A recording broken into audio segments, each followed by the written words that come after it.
नमस्कार दोस्तों, मेरा नाम है गगन और स्वागत है आपका इस वीडियो में जहां पे मैं हूं महिंद्रा की नई 4 कॉन्सेप्ट व्हीकल के सामने। लेकिन ये कॉन्सेप्ट व्हीकल जो है वो ऐसे दिखाने वाला, अरे यहाँ ये लगाओ वहाँ लगा। हम बात करेंगे कि महिंद्रा जो है वो क्या लाने वाला है इन फ्यूचर, वो व्हीकल्स कैसे दिखने वाले हैं, क्या टेक्नोलॉजी है, क्यों वो ग्लोबल जाने की बात कर रहे हैं और बहुत सारी ऐसी छोटी मोटी चीज़ें जो कि आज उन्होंने इंडिपेंडेंस डे पे शेयर की है।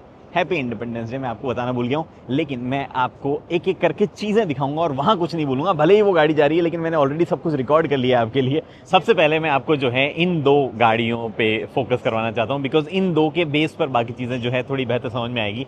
उसमें भी सबसे पहले आप इस पे आओ, ये विजन एक्स है। अब ये एक्स, एस, टी, इनको सबको छोड़ो। आप इमेजिन करो एक नया प्लेटफॉर्म महिंद्रा ला रहा है, उस प्लेटफॉर्म पे जो है कई गाड़ियां बनेगी। वो प्लेटफॉर्म जो है 3.9 मीटर से 4.3 मीटर के बीच में हो सकता है, यानी कि उस पर ब्रेजा जैसी राइवल गाड़ी भी बनाई जा सकती है, XUV 3XO जो है वो भी नई बनाई जा सकती है, और उस पर क्रेटा या उससे थोड़ी बड़ी गाड़ी जो है वो भी बनाई जा सकती है। और वो गाड़ी जो है इलेक्ट्रिक भी हो सकती है, वो गाड़ी जो है हाइब्रिड भी हो सकती है, इलेक्ट्रिक प्लस पेट्रोल, और पेट्रोल भी हो सकती है। अब XUV 3XO जो है उसका थोड़े टाइम में ऑब्वियसली नया वर्जन आएगा ही, तो वो जब आएगा प्रॉबली तो ये वो गाड़ी जो है मतलब ये वो मॉडल कॉन्सेप्ट जो है इससे काफ़ी सारी चीज़ें डिराइव की जाएगी। तो आप इसको मतलब ठीक है, महिंद्रा ने ऐसा ऑफिशियल नहीं कहा है, बट मैं इंटरप्रेट कर रहा हूँ कि XUV 3XO जब आएगी, नेक्स्ट जनरेशन आएगी 2-3 सालों बाद में, तो वो कुछ जो है ऐसी लगने वाली है।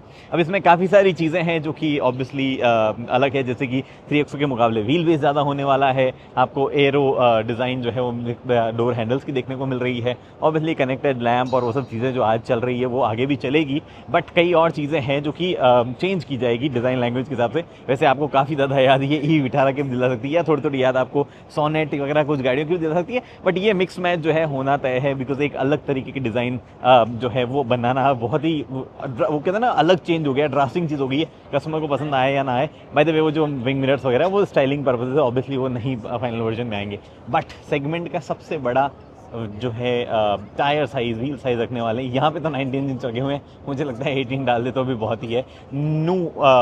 NU, उसके बाद में IQ, ये प्लेटफॉर्म का नाम होगा। प्लेटफॉर्म वगैरह से मुझे नहीं लगता आपको ज़्यादा फर्क पड़ता है, बस आप ये समझ लो फ्रंट व्हील ड्राइव होगी, रियर व्हील ड्राइव नहीं होगी। और ये जब आप समझ चुके हो तो उसके बेस पे अब जो है आपका अगला काम है ये समझना।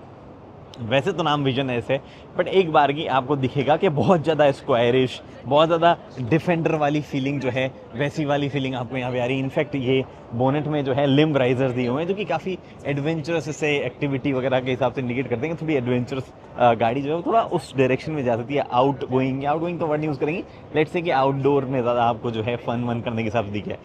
आमतौर पर ऐसी गाड़ियों को हम एसोसिएट करते हैं 4x4 या ऐसी चीज़ों से, राइट।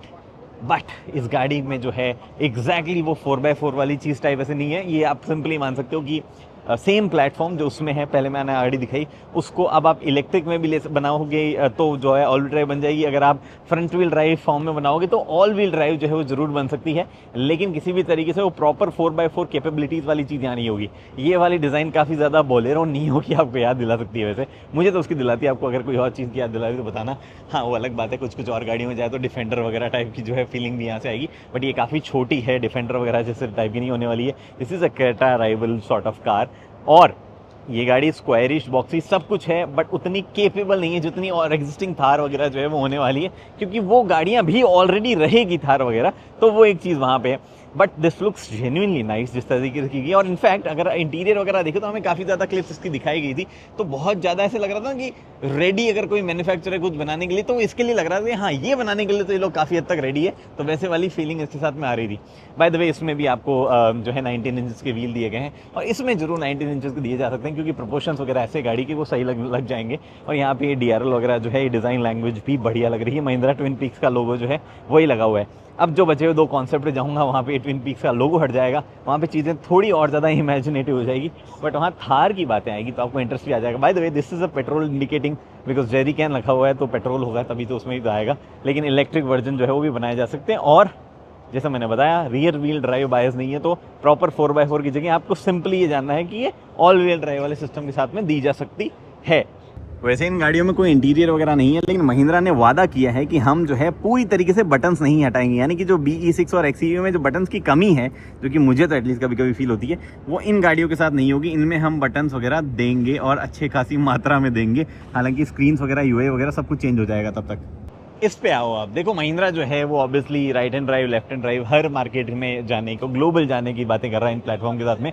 और वो विजन जो है फिर बाकी गाड़ियां जब हम देखते हैं तो वहाँ समझ में आता है। अब कई कंट्रीज़ में अलग अलग तरीके के रेगुलेशन, अलग अलग तरीके की चीज़ें होती है, लेकिन थार जो है वो नेक्स्ट जनरेशन जब जाएगी तो जो हमने पहले थार देखा था, थार ई मैंने आपको दिखाई थी 2 साल पहले, वो मेरे ख्याल से कुछ ज़्यादा ही जो है वो कहते हैं ना कि इम्प्रैक्टिकल हो गई थी मेरे ख्याल से उस गाड़ी को इन प्रोडक्शन लाने में। बट ये उस थार के कॉन्सेप्ट को रिप्लेस करती हुई चीज़ है, यानी कि वैसी थार जो है वो नहीं आने वाली है। अगर आएगी तो थार इलेक्ट्रिक ऐसी होगी। अब अच्छी बात ये है कि ये सिर्फ इलेक्ट्रिक नहीं, ये भी जो है पेट्रोल हो सकती है, ये भी हाइब्रिड हो सकती है। तो वाली चीज़ यहाँ पे आपको दिख रहा है, बड़ी सी ग्रिल यहाँ दिख पा रही है, यहाँ पे क्लैम्पशेल बोनेट जो है वो दिख पा रहा है, और यहाँ पे बड़े और काफ़ी ज़्यादा गुड लुकिंग टायर जो है वो दिए गए हैं, जो कि केपेबल भी ऑब्वियसली है। और 20 इंच जो है वो यहाँ पे, सॉरी 18 इंच जो है वो यहाँ पे दिए गए हैं। ये 20 इंचेस भी इस प्लेटफॉर्म पे जो है कुछ टायर सपोर्ट हो सकते हैं। प्लेटफॉर्म अगेन वही सेम व्हील बेस 2665, और यहाँ पे जो है थोड़ी और ज़्यादा आपको डिफेंडर की याद आ जाएगी अगर आपको आ ही रही थी तो मैं आपको बता दूं। हालांकि सेम चीज़ ये इसको जो है विजन विजन टी कहा गया है। जो SXT है जो मैं आपको अभी दिखाऊंगा वो थोड़ा सा आपको जो है और ज़्यादा इंटरेस्टिंग लगेगा, क्योंकि अगर आप देखो फ्रंट से लेके बैक तक, तो ये पीछे जहाँ पे जेरिकन आपको दिख पा रहा है यहाँ तक सब सही है। इस बेसिकली 5 सीटर और उसके बाद में पीछे बूट स्पेस वगैरह दिया गया है, लेकिन वहाँ पे चीज़ें थोड़ी सी चेंज हो जाएगी।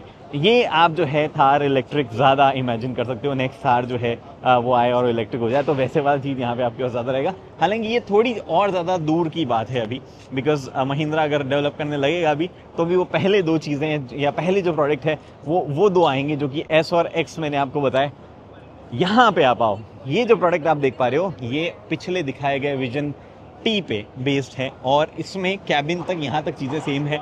यहाँ पे एक लोड एरिया जो है वो बना दिया गया है। तो लोड एरिया जो इसमें 2 आप टायर्स देख पा रहे हो, ये टायर्स जो है वो आप बेसिकली मतलब ठीक है प्रोडक्शन वर्जन में एग्जैक्टली ऐसा हो या ना हो, but this is really cool funky nice thing.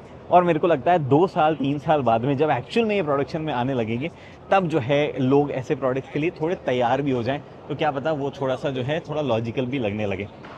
Anyway, फिलहाल जो है यही चीज़ है जो कि हमें यहाँ पे देखने को मिल रही है, और उसके बाद में और कुछ है नहीं ऐसा जो कि मुझे बताना हो या इंटरेस्टिंग चीज़। अगली ये देखो यहाँ पे ये भी डिज़ाइन लैंग्वेज कैरी फॉरवर्ड की जाएगी मेरे ख्याल से, जहाँ पे आपको डोर हैंडल जो है अंदर की तरफ देखने को मिल रहे हैं। उसके अलावा एक और चीज़ मैंने पूछी महिंद्रा से कि जो एग्जिस्टिंग प्रोडक्ट टेस्ट हो रहे हैं उनमें इसका कुछ लेना देना, वो बोलते नहीं जो ऑलरेडी टेस्टिंग पे वो नहीं है, इनका प्रोडक्शन अभी शुरू ही नहीं हुआ है, 2027 से पहले हम कुछ भी नहीं करने वाले। तो वहाँ तक आते आते कुछ टेक्नोलॉजिकल एडवांसमेंट हो जाएंगे, इस वजह से वो इसमें देखने को मिलेंगे।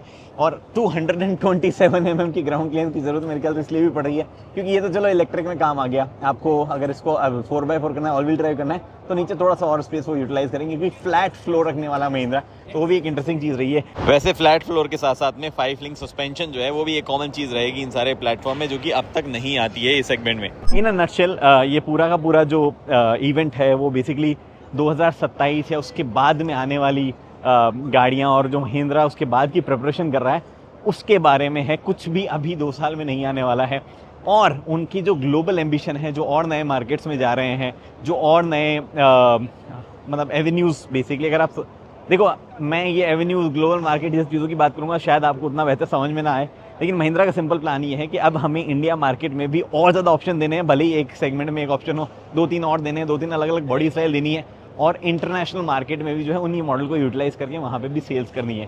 तो थोड़े बड़े विजन है, एक बार की इनको देखने में समझ में नहीं आता है, बट एग्जिस्टिंग इंजन, नए प्लेटफॉर्म और हाइब्रिड वगैरह सबको रेडी करके वो जो है नई चीज़ें ला देंगे, ये उनका फिलहाल के लिए कहना है। फिलहाल वीडियो में इतना ही, उम्मीद करता हूँ वीडियो पसंद आई लाइक शेयर सब्सक्राइब आप कर सकते हैं।